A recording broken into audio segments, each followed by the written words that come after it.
I do want to offer you. Let's go! The job hunt is officially over. I got the job. I am a full-time content creator for Slack. Like, Slack. So that's very exciting. So I just wanted to say a huge thank you to you all, the people watching this video, contributing, comments, likes, and whatever. I would not have been able to land this job if it wasn't for you. What am I doing at Slack? What am I doing on this channel now? How'd my interviews go? We'll find out next time on Now. So this interviewing process was long, grueling, and stressful. I had 7 months to prepare for these interviews, these developer advocate interviews, and it was I'm really glad it's over. I had 7 whole months to prepare for these interviews and I was still super nervous. The position that I was going for, if you're not already aware, is called developer advocate. A developer advocate, I'll probably do a full video on it, but a developer advocate is a person who educates users or developers on a company's platform, software development kits, and so on. And they can do this by YouTube videos, blog posts, and like going to conferences to give speeches about their tech. So that's the job I was interviewing for over these last couple of months. I was interviewing with a handful of companies, I think 5, and I was so excited when I started my interview process with Slack. So much so that I was actually interviewing while I was in Spain on vacation. The developer advocate position at Slack was so new, I wasn't trying to have anybody come in and take it from me, so that's why I was interviewing like rapidly, because I was trying to be the first one to pass and land the job, and your boy did it, you know what I'm saying? Developer advocate, developer relation interviews are all just so wildly different. Like for software engineering, you got your elite code, and then you do a personality test, and then bing, boom, pow, you're good to go. For developer advocates, there is a wide variety of types of interviews that you can expect. For one company, I had to interview the CEO and like do a podcast with him, and that was my interview. For another company, I had to do leak code, and for another company, I had to learn about decentralized networks and crypto and blockchain and whatnot. So I had like no idea how to prepare over these last 7 months. And the worst part is you have to act like confident. When you're in those interviews, you have to act like you're already working there. Like, tell me about the hypothesis of the hypotenuse of blockchain with the Ethereum blockchain backed to the front load. And I didn't know anything about that. I learned that the day before. So if this was the moon, I'd be over here because I'm over the moon that this interview process is done and I can finally just sit back and do the job. Interviewing with a handful of companies, there was a reoccurring theme, and it doesn't matter if I was interviewing with a crypto startup or a FANG company, they were all curious about you. Like the people watching this video, the people subscribed, the people not subscribed, the community that was built around this channel. They asked me stuff like, so how do you manage your time and make sure everyone in the community is heard? How would you address a topic that people weren't quite grasping in your community? And how do you get your viewers to smash that subscribe button?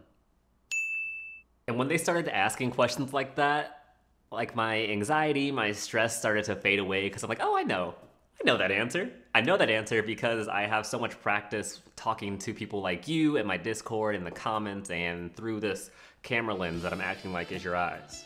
Hello. I think I over-prepared on leak code and like data structures and algorithms. It was important, but they didn't really care about it as much as how I interacted with people in the community, how I talked to developers, and my empathy for them. So 7 months of data structure and algorithm practice down the drain.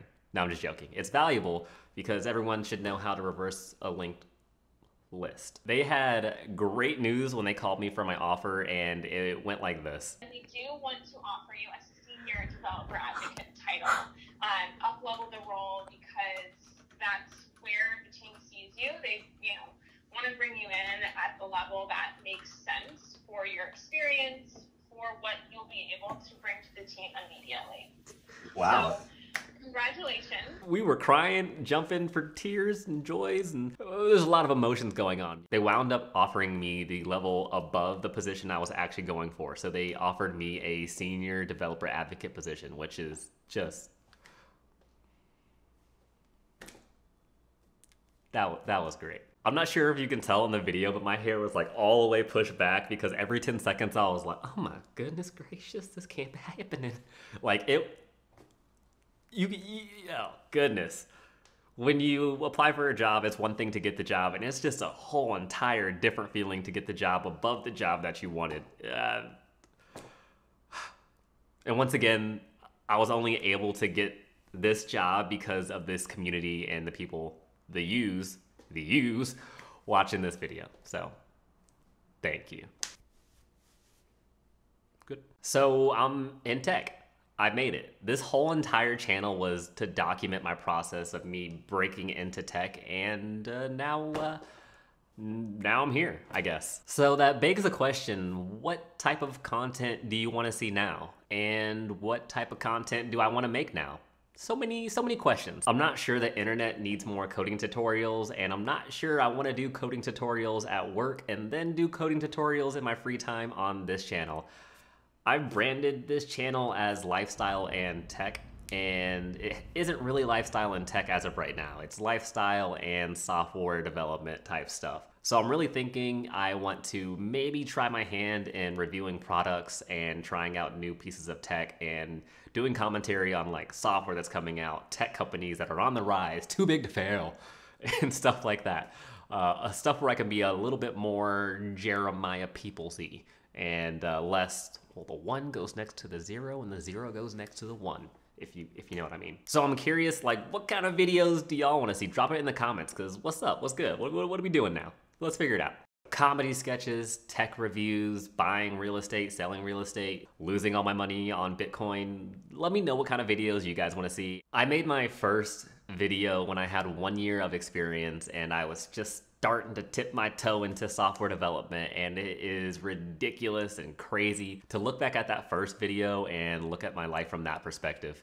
It's such a weird thing to put your videos on the internet and see yourself grow, but I am so glad that I did it. 1, because it helped me land my dream job to create technical content, create YouTube videos for a living.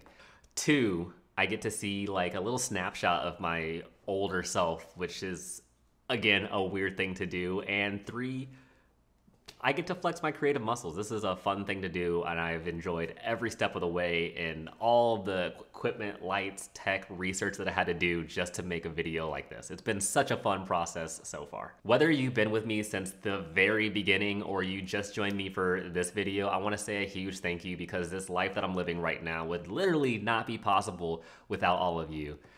This channel was to document my process getting into tech, and now I guess we're documenting my process in tech. And I'm really excited to show all of you more and show you the life that you helped me build, honestly.